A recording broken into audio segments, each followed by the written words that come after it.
Writing, specifically research-based writing, is a huge part of college at any level. When writing a research paper or even giving a presentation about a topic, it is crucial to give credit to the source of your information. Failure to do so can result in plagiarism.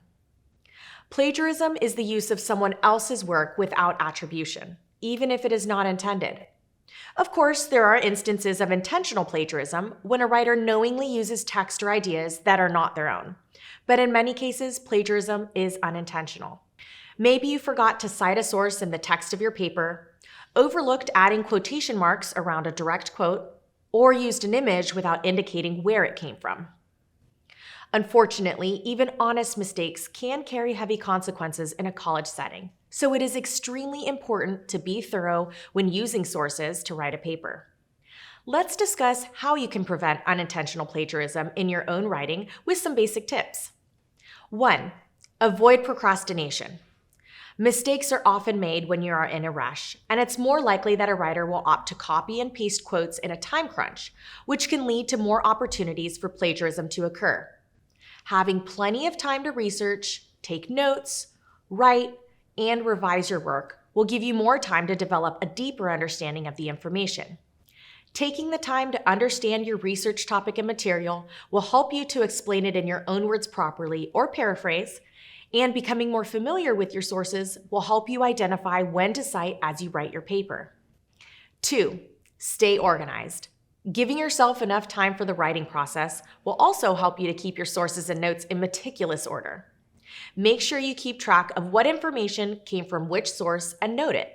An extra step that can help you avoid plagiarizing when you begin writing your first draft is to take notes in your own words and use those notes when you write.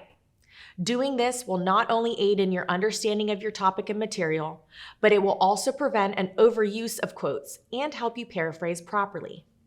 As you organize your sources and notes, it's also a great time to start putting together your bibliography, which will save you time as you finalize your paper. 3. Use quotation marks for direct quotes and cite when paraphrasing. There are times when using a direct quote from a source is the strongest way to support your thesis or topic. Making it clear in your writing when your words are not your own is critical. When lifting a direct quote from a source and adding it to your paper, be sure to put quotation marks around the words and add an in-text citation. In your paper, a short quote could look like this.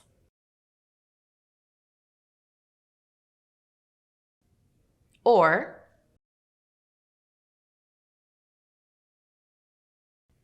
the words used from your source must be in quotation marks with an author and the year of publication cited as well. The citation may look different depending on the type of source and formatting style of your paper. As an example, if your source is a book, you may need to include a page number. Alternatively, writers often elect to paraphrase their sources, meaning they summarize the information in their own words. Paraphrased information also must be cited in the text of your paper. When writing a research paper, any ideas or information that are not your own, whether quoted or paraphrased, must be cited. That brings us to our next tip. 4. When in doubt, cite.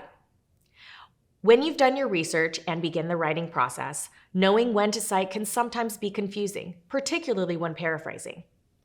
If you're not sure if an in-text citation is needed, the best way to avoid any incidents of plagiarism is to cite it anyway.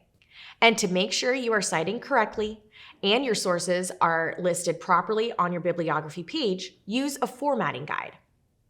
If your school or organization does not have a uniform format, your assignment instructions should tell you what format to use when writing your paper. APA format and MLA format are commonly used for research-based writing. To make sure all of your citations are correct, use a citation guide that outlines how different types of sources should be cited in the body of your paper and in your bibliography. Citing a website versus a scholarly article looks a little bit different as an example. Physical formatting guides are often available at local bookstores or your college bookstore. There are also many resources online, including Grammarly.com, which has both APA and MLA formatting guides and templates. Finally, before you submit your paper, use a plagiarism checker.